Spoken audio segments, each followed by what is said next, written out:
ভোরের আলো ফোটার আগেই পাখির ডাক শুনে জেগে ওঠে পলাশ।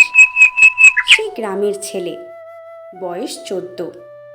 তার গ্রামটার নাম শিবপুর। ছোট্ট মাটির ঘরে ঘেরা, বটগাছের ছায়ায় ঢাকা এক নিঃশব্দ গ্রাম।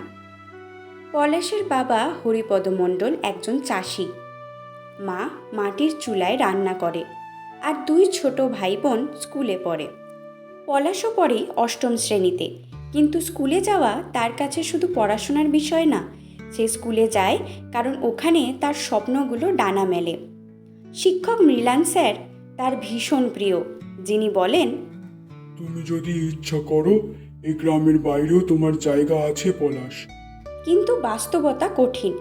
বাবার ফসল গত 2 বছরে বন্যায় নষ্ট হয়েছে। সংসার চালাতে হিমশিম খাচ্ছে পরিবার। মা মাঝে মাঝে বলে, পলাশকে হয়তো কাজে পাঠাতে হবে এবার। পলাশ কিছু বলে না, চুপচাপ কাঁদতে থাকে। একদিন সন্ধ্যাবেলা পলাশ দেখতে পেল গ্রামের পুকুর পাড়ে এক অচেনা মানুষ দাঁড়িয়ে, স্যুট পরা, চোখে চশমা। জানা গেল তিনি শহর থেকে এসেছেন গ্রামের সৌর বিদ্যুৎ প্রকল্প শুরু করতে। বললেন, আমরা চাই এই গ্রামটার কয়েকটি পরিবারে প্রথম পর্যায়ে সৌর আলো বসাতে।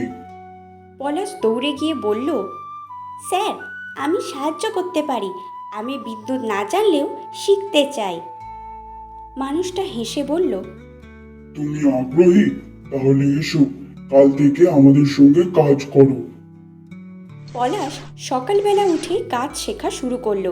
ধীরে ধীরে সে বুঝে গেল সূর্যের আলো কেমন করে ব্যাটারিতে জমা হয়, কেমন করে পাখার মতো যন্ত্রগুলো ঘোরে আর আলো জ্বলে।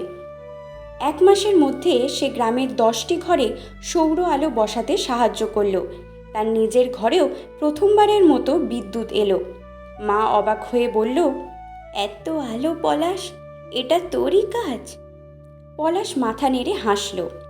শিক্ষক মৃণাল স্যার একদিন ক্লাসে এসে বললেন, এই গ্রামের প্রথম সোলার অ্যাম্বাসেডর হলো পলাশ। ওর মতো ছেলেই গ্রামকে এগিয়ে নিয়ে যাবে। পলাশ এখন স্কুলে পড়ে, আবার বিকেলে গ্রামের ছেলে মেয়েদের সৌরশক্তি শেখায়। মাটির ঘরগুলোতে আলো জ্বললে সে জানে স্বপ্ন দেখা যায়, আবার শুধু চোখ খুলেই না, মন খুলেও।